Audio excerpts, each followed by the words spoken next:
Bismillah,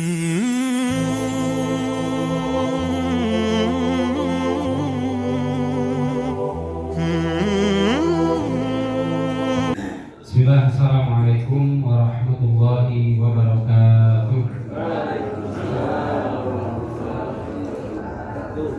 Innal hamdalillah nahmaduhu wa nasta'inuhu wa nastaghfiruh wa na'udzu billahi min syururi anfusina wa sayyiati a'malina. Man yahdihillahu fala mudilla lahu wa man yudlil fala hadiya lahu. Asyhadu an la ilaha illallah wahdahu la syarika lahu wa asyhadu anna Muhammadan abduhu wa rasuluhu la nabiyya wa la rasula ba'dahu. Allahumma shalli wa sallim wa barik ala nabiyyika Muhammad wa ala alihi wa sahbihi wa man tabi'ahum bi ihsanin ila yaumil qiyamah. Allah Ta'ala fil Qur'anil Karim, a'udzu billahi minasy syaithanir rajim. Ya ayyuhalladzina amanu taqullaha haqqa tuqatih wa la tamutunna illa wa antum muslimun. Subhanaka la ilma lana illa ma 'allamtana innaka antal alimul hakim.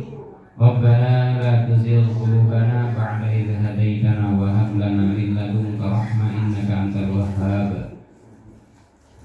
Amma ba'du, Bapak Ibu jamaah mushola Jamiatul Muslimin serta majelis taklim yang semoga kita selalu mendapatkan curahan rahmat dan juga ketetapan hidayah serta keistiqomahan di dalam menapaki ajaran agama ini. Marilah kita senantiasa bersyukur dan juga dengan berbagai bentuk banyak rasa syukur kita kepada Allah Subhanahu wa Ta'ala, karena tidak berhentinya nikmat, tidak terputusnya nikmat yang Allah Subhanahu wa Ta'ala berikan kepada kita hingga sampai saat ini kita masih istiqomah di dalam ibadah. Tentu dalam hal ini adalah pengantar yang paling utama menjadikan kita semuanya istiqomah di dalam ibadah ini, baik itu sholat kita maupun ngaji kita, Bapak Ibu sekalian, adalah karena tetapnya hidayah Islam, karena tetapnya keimanan di dalam hati kita, di dalam jiwa kita.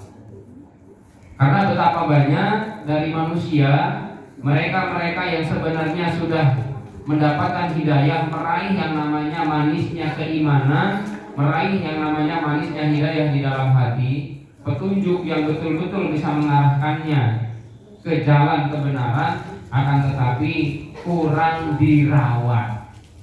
Ibarat mungkin tanaman kita. Nah, di sini insya Allah semuanya mungkin rata-rata petani ya. Banyak yang petani lah mungkin ya, mayoritasnya. Coba bayangkan kalau padi kita hanya cuman habis ditandur cul gitu aja, jangan dicabuti rumputnya atau mungkin bahkan tidak dirabuk. Kira-kira panjenengan berharap panen itu harapannya harapan kosong, harapan palsu, atau harapan yang memang sesungguhnya? Harapan kosong, paling besaran tikus ya itu. Maka hidayah pun demikian.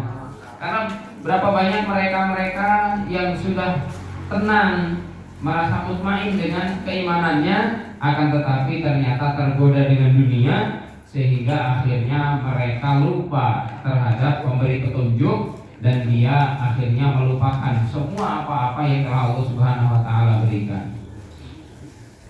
Di dalam kitab yang ditulis oleh Imam Al-Qurtubi, yang ini juga dicantumkan oleh Imam Al-Jauzi di dalam Imam Al-Qurtubi di kitabnya At-Tadhkirah ya. Kemudian Imam Ibnu Jauzi di dalam Talbis Iblis, mereka berdua menukil kisah dari yang disampaikan oleh Nabi Shallallahu Alaihi Wasallam. Dan kisah ini ya, tentu kisah ini betul-betul bisa menjadikan pelajaran bagi kita. Meskipun ada yang mengatakan bahwa ini cerita sekarang, ya, artinya cerita setelah Rasulullah. Ala kulli hal, kisah ini perlu kita pahami dan kita pelajari bahwa ada seorang muazin, Bapak Ibu sekalian, seorang muazin yang sudah puluhan tahun mengumandangkan azan. Coba bayangkan, muazin yang sudah puluhan tahun mengumandangkan azan, lalu kemudian ternyata karena zaman dulu azan itu bisa dikatakan tidak pakai pengeras suara, tapi harus naik ke loteng. harus naik ke menara gitu ya. Supaya apa? Supaya bisa terdengar ke seluruh penjuru-penjuru masyarakat yang ada gitu ya, rumah-rumah yang ada yang mungkin jauh dari masjid itu supaya bisa terdengar dari suara azannya tadi. Karena belum ada pengeras suara.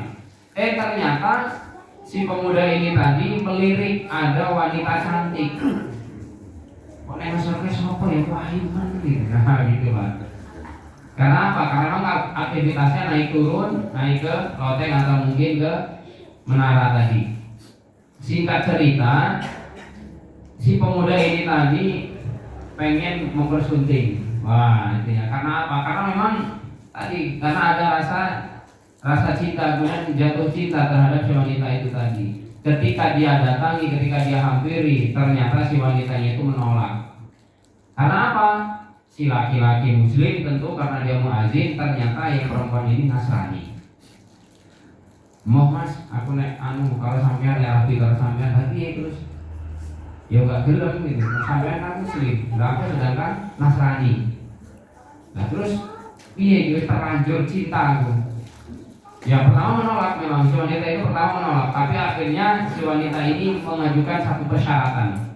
Ya wis saiki ngene wae Mas, sampean tenan ya cinta sayang sama saya, padahal mungkin hanya baru dengan tatapan mata gitu ya. Tapi ya mungkin karena sering bertemu, maka ini Bapak Ibu sekalian, kita juga punya anak, kita punya keluarga. Biasanya dari mata turun ke hati bahaya ya. Apalagi kalau anak-anak kita sudah kuliah di tempat-tempat umum gitu ya, yang sudah dewasa. Ini juga harus hati-hati betul-betul. Jaga niat thalabul ilminya, baik laki-laki maupun perempuan. Jangan sampai kecantol akhwat atau kecantol ikhwan saurung waktu selesai sekolah. Karena tadi muazin yang puluhan tahun aja bisa tergoda oleh setan. Kata si wanita itu tadi, wes mas, saya ingin ini sampean gelem masuk Nasrani, ini sampean gelem jadi sebagaimana pemeluk agama saya, maka siap saya menikah. Tapi ternyata si laki-laki ini, wes nek ngono kuwi. Terlanjur. Tuh Pak, mahalnya hidayah gimana? Bapak Ibu sekalian, betapa mahalnya hidayah sampai si laki-laki ini ternyata menikahi si wanita dan murtad. La haula wala quwata illa billah. Puluhan tahun azan orang jamin ternyata Pak. Apalagi kita yang baru sehari 2 hari, harus lebih rajin berarti maksudnya. Bahkan kita berlomba supaya apa? Supaya hidayah tadi betul-betul masuk terus dan tetap ya melekat di dalam diri kita. Hingga akhirnya ketika malam pengantin ternyata atap rumahnya itu bocor. Atap rumah si wanita tempat dia menginap tentunya, tempat dia hidup si laki-laki ini tapi sudah murtad, sudah masuk Nasara, sudah masuk menjadi orang Nasrani. Ternyata atap rumahnya itu bocor. Ketika si laki-laki ini mendandani atap rumahnya yang bocor, maka Allah Subhanahu wa taala berikan pelajaran, dia jatuh dan mati dalam keadaan murtad. La haula wala quwata illa billah. Coba ya Allah. Sedemikian tragisnya kehidupan si pemuda tadi, padahal puluhan tahun dibalut dengan keimanan. Tidak lepas dari yang namanya masjid, tidak lepas dari yang namanya apa? Rumah Allah Subhanahu wa taala, yaitu tempat tumbuh suburnya dan tumbuh berkembangnya keimanan. Akan tetapi ternyata ya tentu ujian dari Allah Subhanahu wa taala itu berat dan kemudian dia meremehkan. Sehingga apa?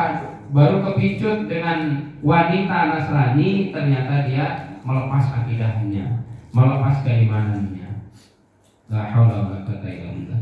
Maka tentu doa yang diajarkan oleh Nabi Shallallahu Alaihi Wasallam di dalam ayatnya, dalam ayat Allah Subhanahu Wa Taala surah Ali Imran ayat yang ke-8 tadi yang sudah saya sampaikan di mukadimah, Rabbana la tuzigh qulubana ba'da idh hadaitana wa hab lana min ladunka rahmah innaka antal wahhab. Apa nggih Bapak Ibu sekalian? Insyaallah paham ya. Ada kisah yang kedua. Kalau ini kisah yang kedua ini kontemporer sekali ya. Bahkan Al-Qasimi namanya. Al-Qasimi ini adalah seorang ulama dan dia menulis buku, dan bukunya ini banyak memberikan sebuah counter atau memberikan sebuah penengah terhadap fitnah-fitnah yang ditujukan kepada Syekh Muhammad bin Abdul Wahhab At-Tamimi rahimahullah ta'ala. Jadi Syekh Muhammad bin Abdul Wahhab itu difitnah, dicerca, dituduh sebagai Wahabi tentunya ya, dituduh sebagai orang sesat gitu ya. Maka yang meluruskan adalah Al-Qasimi ini tadi. Dan bahkan ya konsentrasi kajian keilmuannya itu di bidang pemikiran, di bidang perbandingan agama.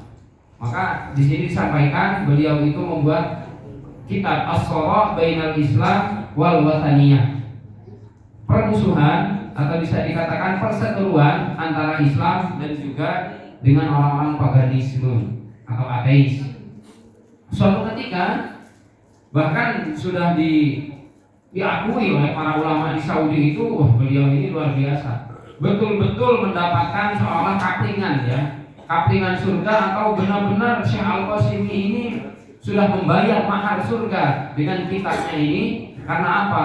Mubarak, berkah, bisa dipakai oleh semua umat manusia untuk mengkantar, untuk menepis segala bentuk tuduhan-tuduhan keji kepada tadi ulama besar yaitu Syekh Muhammad bin Abdul Wahhab dan juga Ahlus Sunnah wal Jamaah yang lain. Akan tetapi karena akrabnya dengan orang-orang ateis, selalu diskusi, kemudian juga selalu duduk bareng dengan mereka, ternyata akhirnya membelot juga, Masya Allah, sampai seperti itu. Sekelas ulama, Pak. Ya Allah, coba bayangkan, dewe iki sapa ya. Saya pribadi juga ya Allah merasakan betapa beratnya ujian kita di akhir zaman ini tentunya, dan juga termasuk kita sebagai hamba Allah, sebagai manusia yang biasa ini. Masya Allah, betapa Allah Subhanahu wa ta'ala telah menyediakan surga itu memang betul-betul mahal sekali. Mahal, Pak. Ya harus tenang tuh. Jadi gak bisa sembarangan, gak bisa dengan WH-WH, tidak bisa dengan bersantai-santai, tidak bisa dengan kadang taat, kadang maksiat gitu ya. Akan tetapi bagaimana caranya ketaatan kita itu konstan, artinya stabil ya, stabil terus kita lakukan sesuai dengan perintah dari Allah Subhanahu wa ta'ala dan juga arahan dari Nabi Shallallahu alaihi wasallam. Sehingga doa ini juga layak untuk selalu kita lantunkan. Rabbana la tuzigh qulubana, ya Allah jangan condongkanlah hati kami ba'da idh hadaitana, dicondongkan terhadap sebuah kesesatan setelah kami ini Engkau beri petunjuk, setelah kami ini diberikan jalan yang lurus, jalan yang terang benderang, yang nantinya ketika kami melewati jembatan yang tentunya jembatan yang membentang di atas punggung jahanam, kita semuanya akan diselamatkan oleh Allah. Karena apa? Memeluk erat hidayah yang memang betul-betul kita rawat dan kita jaga. Nah maka memeluk hidayah, memeluk erat hidayah, kemudian kita merawat dari hidayah dan petunjuk Allah Subhanahu wa ta'ala, itu tiada lain melalui majelis ilmu. Melalui kajian inilah kita akan selalu merawat dan menjaga hidayah kita, hidayah yang Allah berikan kepada diri kita semua. Karena sesekali kita meninggalkan thalabul ilmi dan kemudian sengaja bahkan harus malam Senin ini mau lah, males yo adem gitu ya. Dari tadi ya hujan juga Pak ya, dari asar sini di samping berarti Pak, sampai buah itu petirnya ya. Sampai anak ini sampai kepada ini semuanya. Sama berarti alhamdulillah merata ya. Allahumma sayyiban nafi'an mutirna bi fadlillahi wa rahmatihi, yang diajarkan oleh Nabi ya. Kita dihujani oleh Allah Subhanahu wa taala dengan karunia-Nya dan dengan rahmat dari Allah Subhanahu wa taala. Ini pun kita bisa berucap demikian, mensyukuri nikmat hujan karena hidayah. Karena banyak sekali manusia dikai udan, yo ngeluh, dikai panas, nambah ngeluh meneh, terus pengen piye gitu. Maka dalam hal ini tentu kita harus benar-benar bisa memposisikan diri sebagai orang-orang yang nantinya akan mendapatkan rahmat Allah Subhanahu wa taala melalui hidayah petunjuk, hidayatul irsyad, hidayatul bayan, hidayatul taufik yang betul-betul kita dapatkan. Ada dua hidayah itu Bapak Ibu sekalian. Yang pertama hidayatul irsyad atau hidayatul bayan. Nah ini hidayah yang berisi tentang petunjuk untuk kita bisa sergap untuk ngaji. Dan termasuk ya tentunya kita istiqomah salat 5 waktu, kemudian kita sergap ngaji. Nah, hidayatul taufik, nah ini baru lebih kuat lagi. Hidayatul irsyad itu karena ilmu yang kita kaji, karena kita selalu mempelajari Al-Quran, kemudian kita mempelajari sunnah Nabi SAW, maka otomatis dia akan mendapatkan hidayatul irsyad. Dia akan mendapatkan petunjuk berupa hidayatul bayan, jelas, Qurannya jelas, hadisnya jelas, kita kaji sesuai dengan tuntunan para ulama, dan itu tidak akan pernah tersesat, bahkan mungkin menyesatkan. Hidayatul taufik itu pemberian dari Allah Subhanahu wa taala karena kita istiqomah dalam ibadah. Karena kita istiqomah di dalam sholat 5 waktu, di dalam menuntut ilmu, berbakti kepada kedua orang tua kita, sedekah, dan yang lainnya. Itu hidayatul taufik itu mahal sekali. Karena apa? Karena memang hidayatul taufik itu pemberian langsung dari Allah Subhanahu wa taala untuk menjaga kita, merawat kita yang masih ada di dunia ini, sehingga nanti sampai ke akhirat kita semuanya layak dimasukkan ke dalam surga. Amin Allahumma amin. Mudah-mudahan kita semuanya termasuk orang yang otomatis mendapat hidayatul irsyad karena kita sergap ngaji, kemudian juga mendapat hidayatul taufik karena Allah pilih, karena istiqomah di atas ketaatannya. Amin Allahumma amin. Jemaah yang dirahmati Allah Subhanahu wa taala, mengapa kita sangat penting sekali untuk memelihara, merawat, kemudian meminta hidayah kepada Allah Subhanahu wa taala? Karena ternyata mau tidak mau kita semuanya ini harus mengakui hati kita, kolbunya manusia, Bapak Ibu sekalian, itu berada di dalam genggaman Allah. Harus diakui, ini akidah yang perlu kita tanamkan di dalam diri kita. Jadi ternyata hidayah itu semuanya bisa kita pegang dengan mengkondisikan hati termasuknya. Karena ternyata memang banyak sekali mereka-mereka yang mungkin ya sebenarnya sudah lama sekali di dalam pengajian ilmu, kemudian juga termasuk di dalamnya punya semangat ya. Mungkin bisa dikatakan punya progres yang tinggi, akan tetapi ternyata kesandung sedikit, akhirnya ya mutung, malah sampai tidak pernah berangkat lagi ke majelis ilmu. Karena apa? Bukan karena Allah Subhanahu wa taala itu benci kepada dirinya sehingga disisihkan, itu tidak, akan tetapi dirinya sendiri yang menutup jalan. Maka ojo pisan-pisan Pak punya rasa malas, lalu kemudian rasa malas itu diaminkan, rasa malas itu lalu kemudian malah disupport, ya didukung, sehingga kemudian akhirnya Allah Subhanahu wa taala mempersulit kita untuk bisa merawat hidayah. Karena iman itu ternyata bisa usang. Iman itu ternyata bisa bisa lapuk ketika tidak dipupuk, kemudian ketika kita tidak merawatnya, sehingga tentunya tadi sebagaimana tanaman. Bahkan Nabi Shallallahu Alaihi Wasallam itu menyampaikan, hadis ini dalam riwayat Muslim nomor hadis 118, kata beliau, badiru bil amali fitanan, hendaklah bersegeralah kalian semuanya untuk melakukan amal. Amal di sini berarti banyak sekali amal yang harus dilakukan. Coba dari tangan Bapak Ibu sekalian, supaya nggak ngantuk ya, supaya kita ada komunikasi. Yang pertama kali yang harus selalu dirawat apa Pak? Untuk merawat hidayah itu satu, apa aja Pak? Yang pertama, ibadah kita, amal kita, supaya hidayah itu selalu melekat dalam diri kita. Yang pertama kali apa yang harus dijaga? Sholat. Yang kedua? Yang kedua apa Pak? Majelis? Ibu-ibu, bapak-bapak ramani, wali keroyokan, ibu-ibu. Ibu-ibu. Yang kedua apa Bu? Taklim ya, ngaji. Yang ketiga Bu? Yang ketiga apa? Baktinya ibu-ibu kepada suami, yang tentunya suami yang soleh ya, itu luar biasa. Itu menjadikan jenengan semuanya, ibu-ibu semuanya selalu terawat hidayahnya. Karena apa? Karena itu ketetapan Allah. Karena berbakti kepada kedua orang tua, berbakti kepada suami itu bagian dari ketetapan Allah Subhanahu wa taala. Ketika dihadapkan, lah Ustaz, nek ngene piye ta? Wong tuane ya wong soleh. Dan suaminya juga adalah suami yang soleh. Mana yang didahulukan? Mana Bu? Suami. Meskipun mungkin realisasinya ya, perwujudannya mungkin berat. Nah suami iki yo asline wong liya, aku ketemu wis gede kok. Meskipun mungkin ada yang mungkin CLBK ya, cinta lama bersemi kembali ya, dari SMP ketemu kemudian ternyata pas kuliah loh kok sak kampus itu, ternyata sak kelas gitu.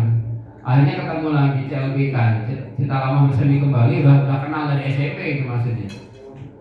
Nah orang tua kan selalu kita selalu kita temui di dalam 1 kali 24 jam. Kenapa kok kepada suami yang menjadi tumpuan utama untuk ketaatan ketika dua-duanya sama-sama soleh? Karena apa? Karena memang beban kehidupan semuanya dari apa yang menjadi beban dari ayah tadi diserahkan sepenuhnya kepada si suami tadi. Maka istri harus peka. Maka istri betul-betul harus memberikan ketaatannya totalitas kepada sang suami dalam keadaan yang makruf atau di dalam perihal yang baik-baik dan juga digunakan oleh syariat. Maka Nabi SAW mengarahkan kepada kita badiru bil amali fitanan, sebelum banyak fitnah. Kalau hanya satu fitnah mungkin mudah kita untuk mengatasinya. Tapi karena Nabi SAW menyampaikan ada fitanan, fitanan itu ternyata banyak fitnah. Maksudnya itu fitnah bukan ketika kita mengucapkan ya, seseorang mengucapkan sesuatu yang bukan sebenarnya, itu bagian fitnah, betul. Akan tetapi fitnah di sini maksudnya adalah ujian ya, termasuk terlalaikannya kita dari tugas sebagai seorang hamba. Kemudian kita malah melalaikan dari apa yang harus kita lakukan saiki, tapi malah bahasanya sok ben wae lah. Sesuk wae, ternyata sesuk ada halangan. Ini fitnah namanya. Ujian maksudnya. Kata Imam Nawawi, ketika kita sudah mungkin tertinggal dari apa yang akan kita lakukan sebenarnya sekarang, harus saknya gitu bahasanya sekarang, ternyata malah sesok, akhirnya kemudian malah terbengkalai. Itu juga adalah bagian dari fitnah. Yang fitnah itu kata Nabi SAW kaqiqa'il lail al-muzlim.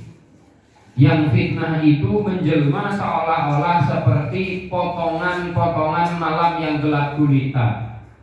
Ibu, kalau misalkan panjenengan tenggriyo kiambaan sendiri ya, bapaknya di masjid, di musola, kemudian PLN mengumumkan akan mati listrik itu mulai maghrib sampai nanti jam 10 malam. Ternyata bapak ketemu dengan teman SMA, ngobrol lama di musola, mati lampu. Karena apa? Karena memang maghrib sampai isya itu ya tentunya sayang kalau mau ditinggal gitu ya, apalagi ada taklim. Akhirnya kemudian bapaknya mengurungkan niat untuk pulang. Lah ibu-ibu di rumah, bahasa kita apa kan dedet Bu. Kira-kira itu kesandung-sandung atau kita akan mungkin nyantai saja Bu, tanpa ada baterai, atau bahkan mungkin ketika kita ngaji, lampu mati ternyata. Mungkin bisa jadi ketika pulang bisa gandeng istri orang. Karena apa? Karena nggak kelihatan. Nah, seperti itulah fitnah yang akan terjadi di akhir zaman, termasuk di dalamnya ketika kita tidak merawat hidayah kita, berbolak-baliknya hati, ini yang sangat menjadikan satu hal yang harus menjadi perhatian bagi kita. Bahkan Nabi sampai menggambarkan dengan detail dan nyata, yusbihur rajulu mu'minan wa yumsi kafira. Pagi hari seseorang itu masih beriman, tapi ternyata sore harinya malah dia murtad dari agama Allah Subhanahu wa taala. Dia melakukan riddah. Dia melakukan perbuatan yang dimurkai oleh Allah Subhanahu wa taala. Karena kata Nabi sallallahu alaihi wasallam, "Man baddala dinahu faqtuluh." Siapapun yang mengganti agamanya, maka perangilah dia, maka bunuhlah dia. Ini maksudnya di dalam konteks syariat gitu ya. Nah, jamaah yang dirahmati Allah Subhanahu wa taala, ternyata jaraknya hanya pagi sampai sore. Coba bayangkan. Ini kan sangat mengkhawatirkan kita. Waduh itu ya. Ya jangan malah piye akhirnya malah menunda amal. Akan tetapi tadi, maka Nabi Shallallahu Alaihi Wasallam betul-betul mengisyaratkan kepada kita, mengajak kepada kita, yuk segera. Hadis ini diperuntukkan kepada para sahabat. Hadis ini juga diperuntukkan kepada kita semua. Karena kita semuanya ya umat Rasulullah, para sahabat ya umat Rasulullah, kita semua para umat Nabi Shallallahu Alaihi Wasallam adalah pengikut setianya Rasulullah Shallallahu Alaihi Wasallam. Sebagai pengikut setia, tentu kita harus mengikuti apa yang diinstruksikan oleh siapa pemimpin kita, oleh Nabi Muhammad Shallallahu Alaihi Wasallam. Untuk apa? Segera beramal, jangan ditunda-tunda. Karena apa? Kalau sudah ditunda-tunda, akhirnya kemudian terbengkalai, bahkan mungkin kan kita tidak tahu apa yang akan terjadi nanti. Apa yang akan terjadi di waktu yang akan datang. Bung kita pada Isya ini mau ngapain itu mungkin masih belum tergambar. Atau mungkin takdir apa yang nanti akan diberikan oleh Allah kepada kita, apa yang akan terjadi pada diri kita pada sholat Isya ini, Bapak Ibu sekalian, itu ya belum ada yang tahu. Dan mau kasih lepas nih Bapak Ibu sekalian. Maka dalam hal ini sangat penting sekali untuk kita mengikuti arahan Nabi Shallallahu Alaihi Wasallam. Sebaliknya, wa yumsi mu'minan wa yusbihu kafiran. Sore hari dia masih beriman, masih ikut ngaji, akan tetapi pagi harinya dia kafir. Yabi'u dinahu bi'aradin minad dunya. Dia menjual agamanya, dia menjual akidahnya, dia menjual dari kehormatannya, maksudnya dalam kehormatan agama, kehormatan dinnya, bi'aradin minad dunya. Ya, yaitu dengan secuil kenikmatan dunia. Maka banyak sekali kejadian, peristiwa-peristiwa, apalagi kalau misalkan mereka-mereka ini mungkin notabene ya latar belakangnya ekonominya menengah ke bawah, dibantu oleh para misionaris. Dulu Bapak Ibu sekalian, masa kami masih tahun-tahun 2010 ya, ketika Wadus Gembel itu hebat-hebatnya di Merapi. Cuman memang saya qadarullah tidak dikirimkan sebagai delegasi untuk membantu teman-teman, termasuk di waktu itu ya yang menjadi garda terdepan dari FAM ya, Forum Komunikasi Antar Masjid di Solo waktu itu, Solo Raya, pokoknya semuanya itu bergerak ke Solo. Solo itu di Boyolali ya. Itu kan lagi hebat-hebatnya itu Merapi, Kudus Gembel. Karena sampai ke pondok kami, sampai ke Darussahadah itu abunya betul-betul terasa sampai di kepala itu ya abu tok gitu. Ketika kita pulang dari main bola di lapangan itu abu itu nutupi betul di perjalanannya. Nah, cerita-cerita dari santri-santri yang ditugaskan ke sana itu banyak menemui kejanggalan-kejanggalan dan itu ternyata sudah familiar.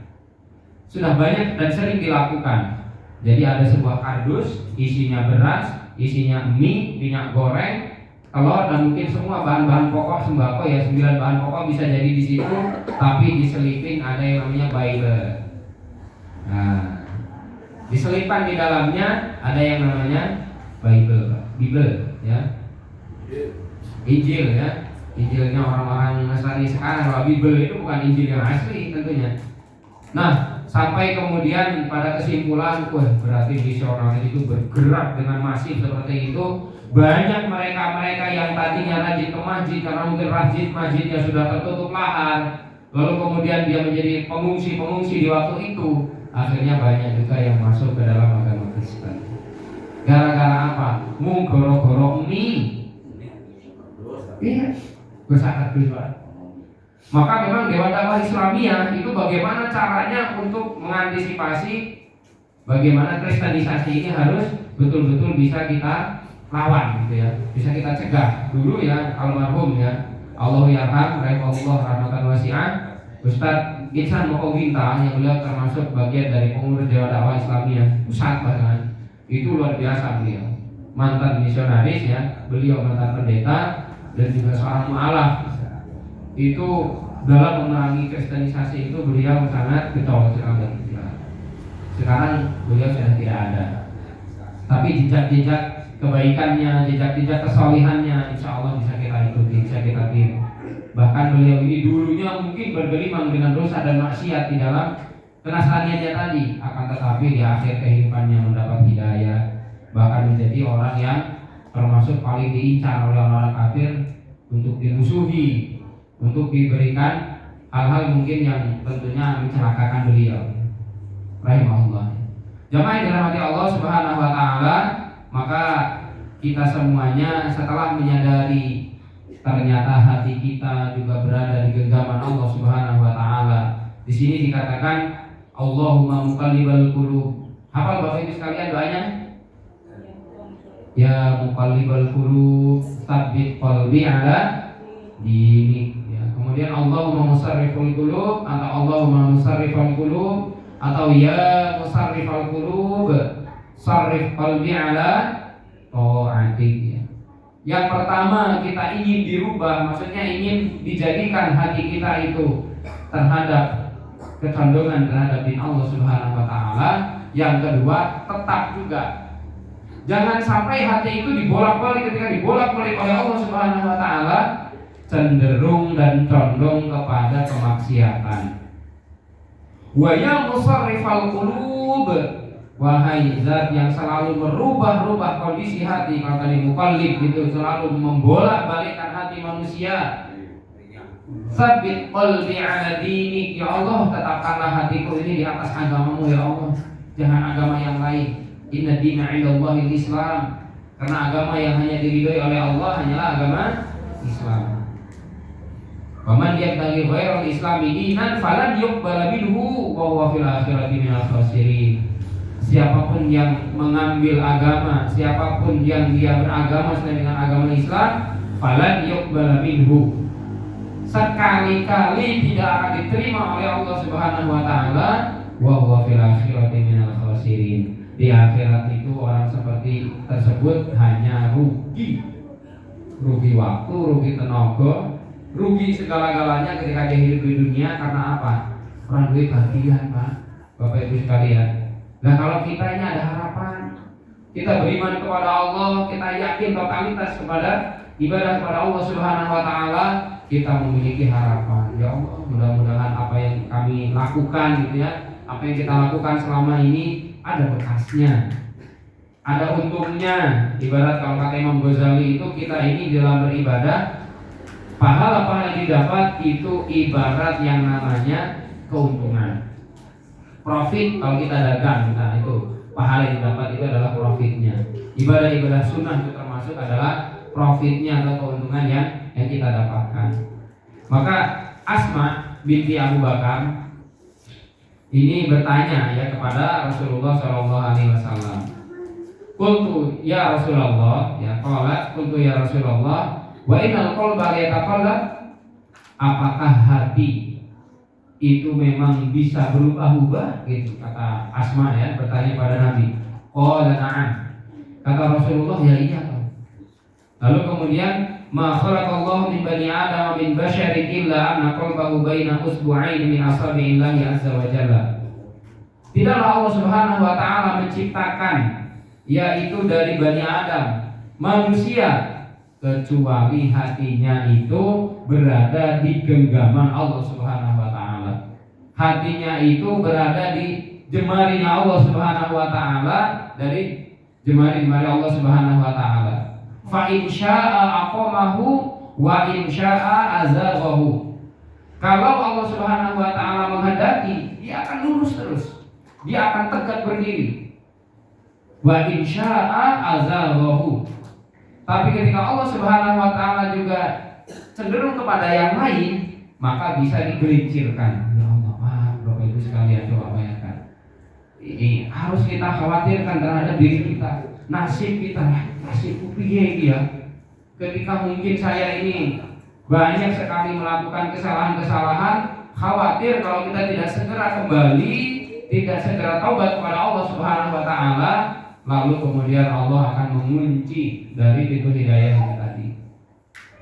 Sehingga yang harusnya hati kita selalu diketuk oleh Allah Subhanahu wa taala dengan sinar cahaya, dengan yang namanya penerangan dari Allah Subhanahu wa taala, akan tetapi ternyata karena diri jiwa itu cenderung kepada keburukan, sehingga ketika sudah melakukan keburukan tidak mau kembali kepada Allah Subhanahu wa taala, maka kita menjadi hamba yang celaka.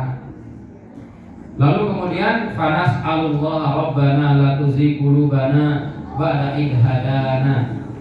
Maka yuk, kata Nabi, ayo kita minta kepada Allah Subhanahu wa taala, rabbana la tuzigh qulubana, ya Allah jangan sampai ya Allah Engkau palingkan kami, Engkau condongkan kami, hati kami, yaitu kepada kesesatan, kepada keburukan, kepada maksiat, mendurhakai Engkau ya Allah, dan juga merusak agamamu ya Allah. Seperti itu ya. Ba'da idh hadana, setelah kami diberi petunjuk, setelah kami betul-betul tahu mana jalan kebenaran, mana jalan menuju surganya Allah Subhanahu wa taala. Sekalipun jalannya berliku ya Allah, sekalipun jalannya naik, menanjak, sekalipun mungkin kadang terjal turun, akan tetapi itulah jalan yang memang Allah Subhanahu wa taala kehendaki. Istiqomahkan kami di atas petunjuk ya Allah. Ya, tentunya seperti itu doa kita. Wa nas'aluhu an yahabalana min ladunhu rahmah innahu huwal wahhab. Hadis riwayat Imam Ahmad dalam musnadnya. Dan kita juga meminta agar Allah memberikan karunia kepada kita, yaitu rahmat dari sisinya, karena sesungguhnya Allah itu Maha Pemberi. Jamaah yang dirahmati Allah Subhanahu wa taala, tentu di antara kita hanyalah hamba yang lemah. Kita semuanya ini hamba yang dhaif, penuh dengan kesalahan, penuh dengan kelemahan. Hanya Allah Subhanahu wa taala yang senantiasa memberikan kepada kita kekuatan. Allah juga yang ghani, ya Allah yang mughni, Allah yang maha kaya, dan Allah Subhanahu wa taala juga yang maha mencukupkan kita, mengkayakan hati kita. Meskipun mungkin kita tidak kaya harta, meskipun kita bukan hartawan, meskipun mungkin kita ini bukan miliarder, akan tetapi ketika kita kaya hati, maka petunjuk itu akan mudah dan selalu ada, selalu melekat, bercokol di dalam diri kita. Sekali-kali kita semuanya berusaha untuk berpaling dari hidayah Allah, sekali-kali berusaha kita untuk menjauh dari yang namanya pintu kebenaran, maka tentu oleh Allah Subhanahu wa taala akan dibiarkan. Karena kata Allah Subhanahu wa taala, nuwallihi ma tawalla wa nuslihi jahannam wa sa'at masira. Bahwa ketika mereka tidak mau mengikuti jalan petunjuknya orang-orang soleh, jalan petunjuknya para nabi dan rasul, jalan petunjuknya para sahabat radhiyallahu anhum, jalannya para salafus soleh, maka nuwallihi ma tawalla wa nuslihi jahannam wa sa'at masira. Kami biarkan mereka tersesat, mereka menjauh sejauh-jauhnya, silakan, kata Allah Subhanahu wa taala. Karena apa? Sudah jelas pilihannya. Iki swarga, iki neraka, karepmu. Arep mlebu swarga ya alhamdulillah berarti. Tentu karena apa? Karena harapannya sendiri. Kalau mau masuk neraka silakan, kata Allah. Karena apa? Itu keadilan Allah Subhanahu wa taala. Pilihannya hanya dua. Masuk ke dalam surga nanti di akhirat, atau dia dicampakkan di dalam neraka yang penuh dengan kehinaan, waliyadzubillah. Karena jelas konsekuensinya, wa may yushaqiqir rasul, siapapun yang tidak mau mengikuti nabi, ya, siapapun yang tidak mau mengikuti jalan Rasulullah, berpaling dari jalan kebenaran. Bapak Ibu sekalian, soal hidayah itu saking mahalnya, orang terdekat saja belum tentu. Urung mesti orang terdekatnya Nabi Shallallahu Alaihi Wasallam kok dapat hidayah juga. Gini oke. Contohnya sinten Pak? Abu Lahab, Abu Jahal itu orang terdekatnya Nabi, paman kandungnya Rasul. Lah kok ternyata mereka ini sebagai penghuni neraka yang kekal di dalamnya nanti, kata Allah Subhanahu wa taala. Bahkan khusus tentang Abu Lahab, Allah Subhanahu wa taala itu sampai-sampai menurunkan satu surah secara utuh, ya, surah Al-Masad atau surah Al-Lahab itu tadi. Tabbat yada abi lahabin wa tabb, gitu ya. Karena apa? Menentang kebenaran, menentang petunjuk yang telah Allah Subhanahu wa taala berikan kepada Nabi-Nya sallallahu alaihi wasallam. Ketika Nabi itu mengumpulkan, ketika Rasulullah berusaha mengumpulkan para sahabat, kaum-kaum yang ada, beliau naik ke Bukit Sofa, Kemudian Rasulullah mengatakan, bagaimana menurut kalian ketika di balik bukit ini ada pasukan yang siap menyerang kalian? Apa yang akan kalian lakukan? Percayakah kalian kepadaku? Maka kata para sahabat yang ada, tentu para sahabat sudah beriman. Nah, orang-orang yang masih jahil itu juga mereka menganggap karena Nabi itu al-amin, orang yang jujur, orang yang dapat dipercaya. Maka kata mereka, ya kami selalu percaya apa yang kau katakan wahai al-amin gitu. Maka hari ini aku sampaikan, saya tabligkan gitu ya, saya sampaikan kepada kalian semuanya bahwa Allah Subhanahu wa taala itu ada, Allah Subhanahu wa taala itu memiliki balasan surga dan neraka, sembahlah hanya kepada Allah Subhanahu wa taala. Apa yang disampaikan oleh Abu Lahab, tabban bika sa'iral yaum ya Muhammad gitu ya. Celaka kamu Muhammad, alihada jama'atana, apakah hanya karena ini kami dikumpulkan? Anak kue kimat gitu mungkin bahasanya gitu ya. Kamu itu Muhammad betul-betul kurang kerjaan, cuman ingin menjadikan Tuhan yang esa kamu sembah untuk kami sembah juga Allah Subhanahu wa taala menurut persepsimu, lalu kamu mengumpulkan kami semuanya dalam aktivitas kami yang mungkin seperti biasa. Wah, kamu celaka betul Muhammad. Kata siapa Pak? Kata pamannya sendiri, padahal paman kandung ya. Karena apa? Mahalnya hidayah. Betapa beratnya kita untuk selalu bisa tetap istiqomah di atas petunjuk. Maka hanya solusinya hanya satu Pak, istiqomah di atas ibadah, yang ibadah ini dibalut dengan yang namanya ilmu, dibalut dengan yang namanya pengetahuan agama yang mumpuni, yang cukup. Mungkin bahkan panjenengan misalkan bisa memetakan, wah ini aku ngaji kalau Ustaz Burhan Israil misalkan, siapa aja pengisian dia Mas? Ganti ya. Itu bisa dikatakan, aku ini belajar tentang sholat, sisa ini belajar tentang doa misalkan, besok belajar tentang apa gitu. Nah itu dipetakan Pak. Ini sing harus segera dilakoni sing gitu. Itu untuk apa? Supaya bisa menjaga keistiqomahan kita, supaya bisa merawat dari yang namanya petunjuk yang ada di dalam hati kita. Karena kalau sudah lepas, cepat sekali melesatnya. Ya Allah, dengan Quran sudah bosan, dengan pengajian sudah penat, dengan syiar-syiar Islam sudah merasa gengsi. Wah ini sudah manusia sudah jauh dari petunjuk Allah. Itu manusia yang ciri-cirinya sudah seperti itu. Sholat sudah dijadikan permainan, seolah-olah sholat itu bagian dari beban. Padahal kata Nabi Shallallahu Alaihi Wasallam, wa ju'ilat liyas shalah qurratu aini. Allah itu telah menjadikan bagiku sholat itu sebagai penyejuk mata. Masya Allah. Sholat itu bagi Nabi Shallallahu Alaihi Wasallam istirahat, Bapak Ibu sekalian. Ketika Rasul menyeru kepada Bilal bin Rabah, ya Bilal, arihna bis shalah. Wahai Bilal, istirahatkanlah kita dengan sholat.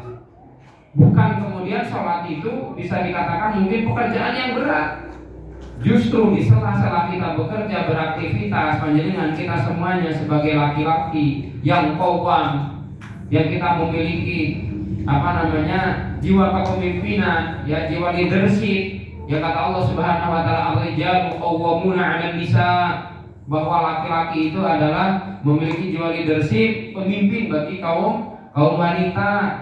Maka dalam hal ini aktivitas kita, bekerja kita untuk menuju waktu sholat tiba, di waktu sholat kita istirahat.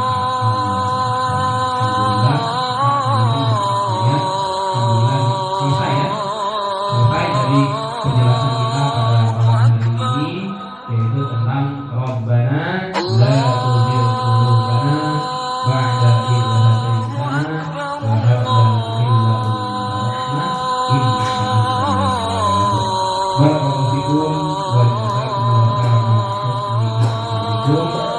innaka antal wahhab. Bila taufiq wal hidayah. Asyhadu an la